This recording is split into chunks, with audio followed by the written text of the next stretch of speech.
Hello and welcome back to BS Rugby, and what a game of rugby we have just watched in Paris. France beating the All Blacks 40 points to 25. What a game this was. It was built up as this exciting game, as this game where we're going to see the ball being thrown about so much. We're going to see some attacking rugby.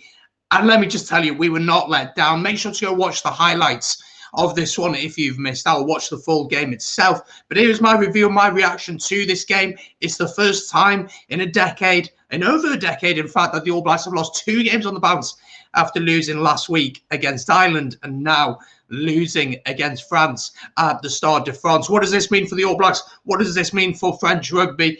Make sure to hit the subscribe button. Make sure to leave a like on this video. And of course, let me know in the comments down below, what did you make of this game?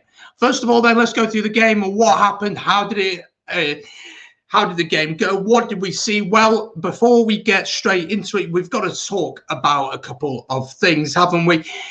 New Zealand were coming into this game off a loss. They wanted to prove that they were the best team in the world, while France have had this promise for years with this young attacking squad, and they wanted to show that they were capable of doing it at the top level. The game kicked off, as you'd expect, in absolutely crazy style, but it was France who would get the opening try. Pietro Malvaku got an early try for the French, and they took an early lead in this one just 2 minutes into the game. What an early score that was. But they traded penalties between one another, going through penalties apiece. We saw Jordy Barrett getting a couple of penalties for France. So it was 7 points to 6 at that point. But then up stepped this man, one of the golden childs of French rugby. It was this man, Romain Ntamack. One of the best tries of the night. He steps inside, finds the gap, and beats his man comfortably. And at that point, the question really was for France. Look, they're playing this really attacking style.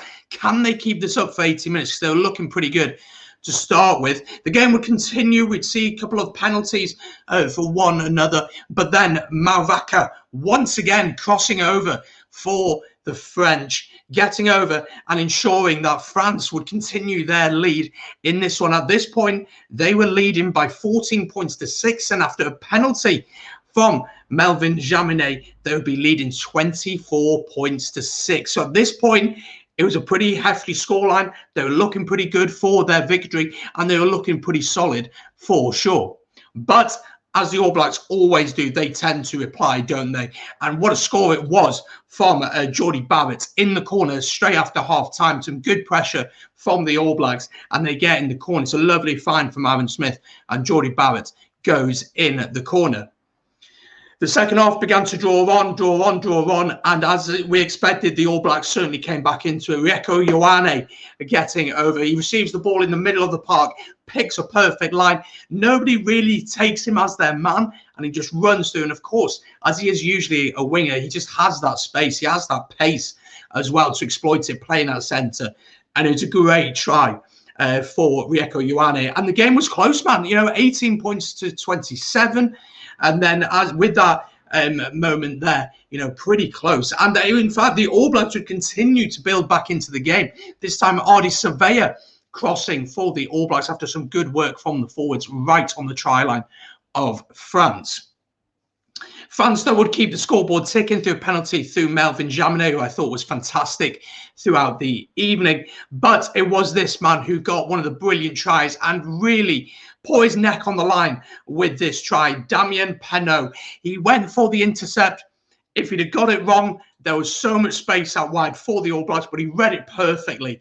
And what a try it was. He just read it perfectly, ran in, and potentially cemented the win there for France with that try there in the 67th minute to give them a 10-point lead, and with a conversion that Jaminet put over to give them a 12-point lead.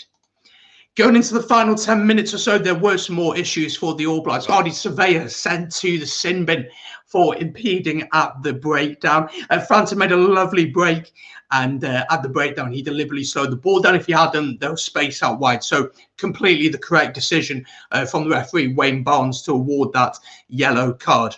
And in the end, Jaminet would add a penalty to seal the victory after some great defensive work from France. So the final score there was 40 points to 25. As I said, that's the first time in over a decade that the All Blacks have lost 2 games on the bounce. First time in 14 years that France have beaten the All Blacks. Remember, of course, in 2007.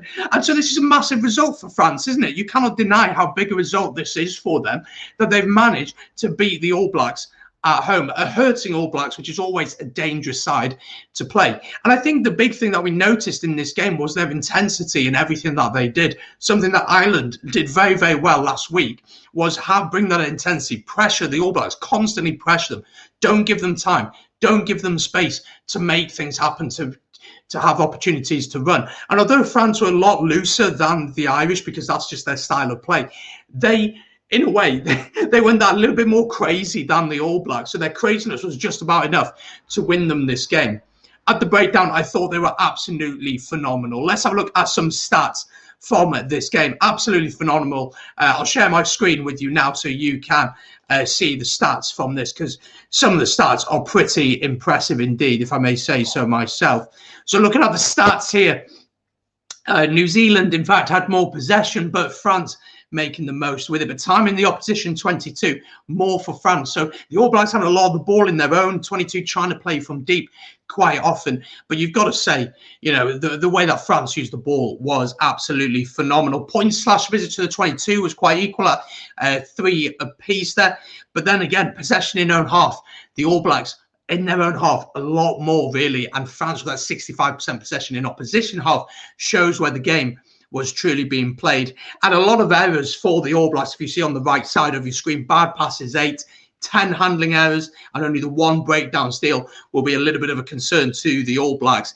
And you've got to say that just the discipline of France was that little bit better, just that little bit stronger. As you can see, both sides were trying to play offloading quite a bit. The All Blacks offloading 11 times, with the French offloading around 4 times.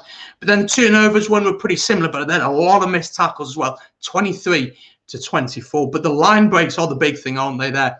France with 8, the All Blacks with only 3 throughout the afternoon. So a quiet day really for the All Blacks, the backs there not really being able to play the game that they wanted to play. And although the game was open, which would certainly favour the All Blacks, I think for France, is it the case that the All Blacks have played some really tough teams along the way? Is it the case that they've had a long season? It's a tough one to answer, isn't it? But do let me know your thoughts in the comments down below. On the whole, the set pieces were pretty good from both sides, so they'll be pretty happy with that. But the big other thing for the All Blacks, kicking success at only 80%. Yes, it sounds pretty high, but in the context of the game, it's important to get those kicks. France, Jaminet kicking, 100% kicking accuracy for him. What a game he had. If we have a look at the discipline then, this is where it did cost the All Blacks. 1 yellow card, 11 penalties conceded throughout the afternoon, 7 penalties conceded at the ruck as well. Just shows where they were struggling mostly, and certainly France won the battle at the breakdown. So having looked at the stats then, what do I make of this game? Look, France deserved to win this one, I thought. I thought the way they approached the game, the intensity that they brought, the control that Ntamak had at 10, Antoine Dupont, I mean, surely he's going to win World Player of the Year after beating the All Blacks and leading France to this famous win. For the All Blacks, they looked tired, man. They looked quite tired. It's been a long season for them. I don't think this is panic stations, having lost 2 on the bounce. I think teams maybe have worked out how to combat this All Blacks team by putting the pressure on them, not allowing them to have the ball. And I think that will be something that teams will look to exploit over the next couple of years. But it's something that the All Blacks are going to have to learn to change and potentially look to change their game plan. I don't think there'll be any question marks over the players or Ian Foster or anything like that. And there shouldn't be, because they've had a pretty successful year. But it will be disappointing for them to lose 2 on the bounce to end the year. But congratulations to France. What a result for them. They'll be absolutely buzzing with this.